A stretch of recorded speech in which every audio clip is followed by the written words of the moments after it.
Hello friends, எல்லாருக்கும் வணக்கம். உங்கள் எல்லாரையும் மறுபடியும் சந்திக்கிறதுல ரொம்ப சந்தோஷம். ஓகே, இன்றைக்கி வீடியோ என்ன அப்படின்னு பார்க்கலாம். இன்றைக்கி வந்து நம்மளோட சேனலில் கொஞ்சம் வித்தியாசமான வீடியோ தான் நம்ம பார்க்க போகிறோம். நம்ம எல்லாருக்குமே ஒரு பழக்கம் என்னன்னு பார்த்தீங்கன்னா, புதுசாக ஒரு ரெசிப்பியை கேள்விப்பட்டாலோ அல்லது யூடியூப் சேனலில் பார்த்தாலோ அது வந்து ரொம்ப ஈஸியாக இருக்க, நம்ம ட்ரை பண்ணுவோம் அப்படின்னு கொஞ்சம் கூட யோசிக்காமல் நம்ம வந்து டக்குன்னு ட்ரை பண்ணுவோம். அதுக்கு நானும் விதிவிலக்கு இல்லை. நானும் அந்த மாதிரி புதுசாக பார்க்குற ரெசிபிஸை உங்களோட ஷேர் பண்ணணும் அப்படிங்கிறதுக்காகவே நான் வந்து வீட்டில் செஞ்சு பார்ப்பேன். வீட்டில் செஞ்சு பார்த்துட்டு முதல்ல என் ஹஸ்பண்ட், என் குழந்தைங்களுக்கு கொடுப்பேன். அவங்க நல்லா இருக்குது அப்படின்னு சொன்னால் மட்டும்தான் அந்த வீடியோவை நான் அவங்களோட ஷேர் பண்ணியிருக்கேன். இன்றைக்கும் வந்து அந்த மாதிரி ஒரு ரெசிபி நான் ட்ரை பண்ணேன். அந்த வீடியோ தான் நீங்கள் இன்றைக்கி பார்க்க போகிறீங்க. இப்போ கொஞ்ச நாளாகவே பார்த்திங்கன்னா நிறைய யூடியூப் சேனல்ஸில் வந்து நீங்கள் இந்த வீடியோ பார்த்துருக்கலாம். மாவு பிசையாமல் தேய்க்காமல் சப்பாத்தி எப்படி பண்ணுறது அப்படின்னு நல்லா புஸ்ஸுன்னு எழும்புன மாதிரி அப்படியே ஃபோட்டோஸ்லாம் போட்டு விட்ருப்பாங்க. அந்த ரெசிபியை தான் வந்து நான் ட்ரை பண்ணேன். இது சக்ஸஸாக வந்துச்சா இல்லை ஃப்ளாப் ஆச்சா அப்படிங்கிறத நீங்கள் வீடியோவை கண்டினியூவாக பார்த்து அந்த ரிவ்யூவை வந்து தெரிஞ்சுக்கோங்க. வாங்க வீடியோக்குள்ளே போகலாம். இப்போ இந்த ரெசிபி செய்கிறதுக்கு தேவையான மாவு வந்து நம்ம முதல்ல கலந்துக்கலாம். இது பார்த்திங்கன்னா கோதுமை மாவுலேயும் பண்ணலாம், மைதா மாவுலேயும் பண்ணலாம். நான் வந்து இன்றைக்கி கோதுமை மாவு எடுத்திருக்கேன். நான் வந்து இன்றைக்கி உங்களுக்கு செஞ்சு காமிக்கிறேங்கிறதுனால ரொம்ப கம்மியான குவான்டிட்டியில் எடுத்திருக்கேன். மெஷர்மெண்ட் கப்புக்கு 1/2 கப் அளவு எடுத்துகிட்டு அதுக்கு தேவையான அளவு உப்பு சேர்த்துருக்கேன். நீங்கள் வந்து எந்த கப் வேணாலும் மெஷர்மெண்ட்டுக்கு எடுத்துக்கோங்க, சரியா? ஓகே, இப்போ இதோட தண்ணி சேர்த்துட்டு நம்ம வந்து தோசை மாவு கன்சிஸ்டன்சிக்கு கரைச்சிக்கலாம். மாவு அளந்த அதே கப்பில் நான் ஃபுல்லாக தண்ணி அளந்து வச்சுருக்கேன். ஃபஸ்ட்டு இதை ஊற்றி கலந்துட்டு அதுக்கப்புறமா தேவைப்பட்டுச்சுன்னா நம்ம வந்து எக்ஸ்ட்ரா ஊற்றிக்கலாம்.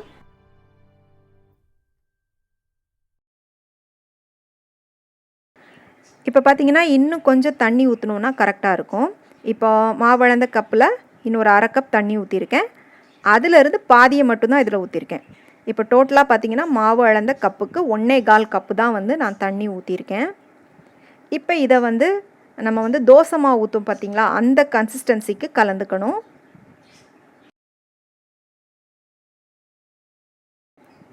கலந்தாச்சு. இப்போ இதை கலந்துட்டு ஒரு 5 நிமிஷம் வந்து அப்படியே விட்டுருங்க. 5 நிமிஷம் அதை அப்படியே வச்சுட்டு அதுக்கப்புறமா தான் வந்து நம்ம ரெசிபி பண்ண ஆரம்பிக்கணும். ஓகே, இது வந்து ஒரு 5 நிமிஷம் அப்படியே இருக்கட்டும்.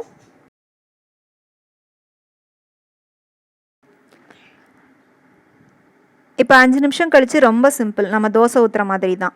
ஒரு தோசைக்கல்லையோ இல்லைனா இந்த மாதிரி ஒரு கடாயிலையோ வந்து தோசை ஊற்றிக்கோங்க. ஆனால் வந்து நம்ம தோசை ஊற்றிட்டு நல்லா அப்படியே ஸ்ப்ரெட் பண்ணுவோம் பார்த்திங்களா, அந்த மாதிரி பண்ணக்கூடாது. பேன் கேக்குக்கு ஊற்றுற மாதிரி நீங்கள் வந்து ஊற்றணும். இப்போ இன்னொரு முக்கியமான விஷயம் என்ன அப்படின்னு பார்த்தீங்கன்னா, இந்த ரெசிபி ஃபுல் அண்ட் ஃபுல்லி நீங்கள் வந்து லோ ஃப்ளேமில் வச்சு தான் பண்ண முடியுது.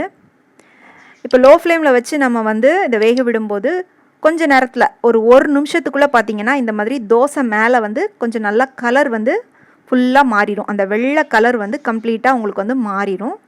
மாறினதுக்கப்புறமா இதை வந்து மெதுவாக திருப்பி போட்டுக்கோங்க.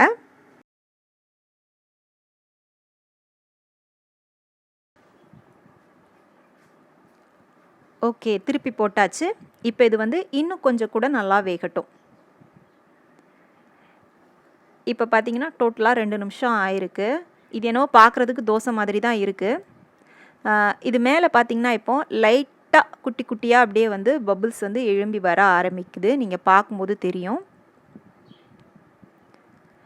இப்போ இந்த ஸ்டேஜில் என்ன பண்ணுங்கள், ஒரு கிளாத் இல்லைனா ஒரு டிஷ்யூ பேப்பர் எடுத்துக்கோங்க. எடுத்துட்டு இதை சுற்றி லைட்டாக ஒரு ப்ரெஷர் கொடுத்து அப்படியே வந்து அழுத்தி விட்டுக்கோங்க. பாருங்கள், இந்த மாதிரி ரொம்ப லைட்டாக அழுத்தி விட்டுக்கோங்க.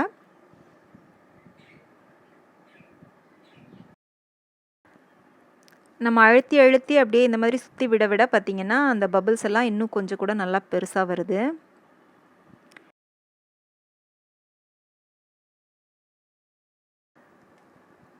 இப்போ இதை நாம் வந்து திருப்பி போட்டுக்கலாம். நம்ம வந்து சப்பாத்தி பண்ணோம் அப்படின்னா ஒரு சப்பாத்தி பண்ணுறதுக்கு மேக்ஸிமம் வந்து ஒரு 2 நிமிஷம் தான் ஆகும். ஆனால் வந்து இது ரொம்ப டைம் எடுக்கிற மாதிரி இருக்குது. பார்க்கலாம் டோட்டலாக வந்து இது ரெடி ஆகிறதுக்கு எவ்வளோ நேரம் ஆகுது அப்படின்னு. இப்போ திருப்பி போட்டாச்சு. திருப்பி போட்டதுக்கப்புறம் பார்த்திங்கன்னா அது பார்க்குறதுக்கு சப்பாத்தி மாதிரி தான் இருக்குது. திருப்பி போட்டுட்டு திரும்பவும் அதே மாதிரி சுற்றி லைட்டாக வந்து அழுத்தி விட்டுக்கோங்க.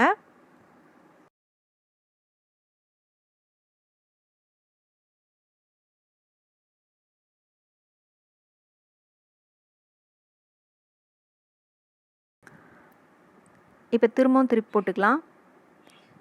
இப்போ பார்த்திங்கன்னா சைடில் கொஞ்சம் நல்லாவே வந்து எழும்பி வர ஆரம்பிக்குது. இந்த மாதிரி ஒரு 2-3 வாட்டி திரும்ப நம்ம வந்து திருப்பி போட வேண்டியது இருக்குது. இப்போ கிட்டத்தட்ட பார்த்திங்கன்னா 4 நிமிஷம் ஆயிடுச்சு. டைம் வந்து ரொம்பவே வேஸ்ட் ஆகுது.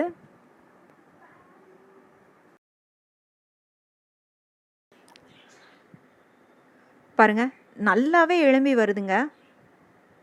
பார்க்கவே ரொம்ப சூப்பராக இருக்குது. நம்ம பூரியெலாம் எண்ணெய்க்குள்ளே போட்டு சுட்டோன்னா எப்படி உப்பி வரும் அதை மாதிரி இருக்குது. இந்த ஃபுல்காலாம் பண்ணுவோம் பார்த்திங்களா, அப்படியே இருக்குது பார்க்குறதுக்கு.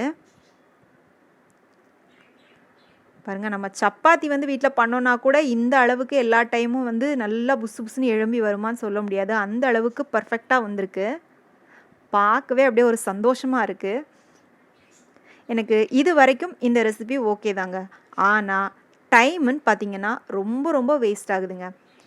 இந்த மாவை நம்ம வந்து ஒரு தோசையாக சுட்டிருந்தாலோ இல்லைன்னா சப்பாத்தியாக சுட்டிருந்தாலோ ஒன்று பண்ணுறதுக்கு மேக்ஸிமம் 2 நிமிஷத்துக்கு மேலே ஆகாது. ஆனால் இது பார்த்திங்கன்னா 5 நிமிஷத்துக்கு மேலே ஆகுதுங்க. ஒன்று செய்கிறதுக்கு 5 நிமிஷத்துக்கு மேலே ஆகுது.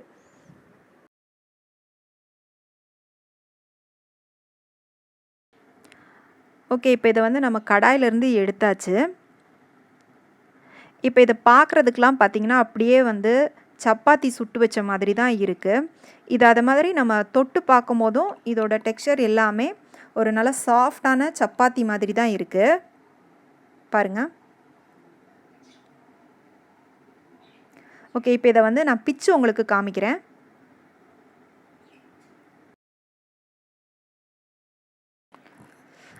அது பிக்கும்போது பார்த்திங்கன்னா நல்லாவே சாஃப்டாக இருக்குது. ஆனால் உள்ளுக்குள்ளே பார்த்திங்கன்னா ரொம்ப ஸ்டிக்கியாக இருக்குது. இப்போ நான் உங்களுக்கு வந்து உள்ளுக்குள்ளே காமிக்கிறேன் பாருங்கள். எவ்வளோ தூரத்துக்கு ஸ்டிக்கியாக இருக்குது பாருங்கள். எந்த சப்பாத்திலையாவது இந்த மாதிரி உள்ளே இருக்குமா? அண்ட் அதோட டேஸ்ட்டும் பார்த்திங்கன்னா அப்படியே தோசை மாதிரி தான் இருக்குது. இந்த ரெசிப்பியை நம்ம வந்து சப்பாத்தி கேட்டகரியிலே வந்து சேர்க்கவே முடியாது. ஓவரால் பார்த்திங்கன்னா இந்த ரெசிபி டைம் வேஸ்ட்டு, எல்லாமே வேஸ்ட்டு. இதை நீங்கள் செய்கிறதுக்கு அழகாக சப்பாத்தி மாவு குழச்சிட்டு நீங்கள் சப்பாத்தியாக செஞ்சிடலாம்.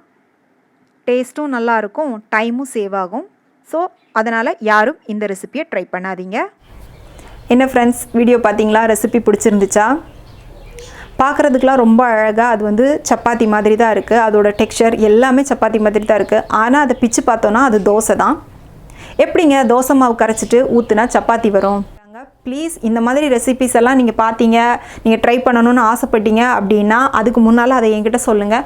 நான் நம்மளோட சேனலில் அதை செஞ்சு பார்த்துட்டு உங்களுக்கு உண்மையான ரிவ்யூ வந்து கொடுக்குறேன். அதுக்கப்புறமா வந்து நீங்கள் தைரியமாக ட்ரை பண்ணுங்கள். ஓகே, மீண்டும் வேறொரு வீடியோவில் சந்திக்கிறேன். நன்றி, வணக்கம்.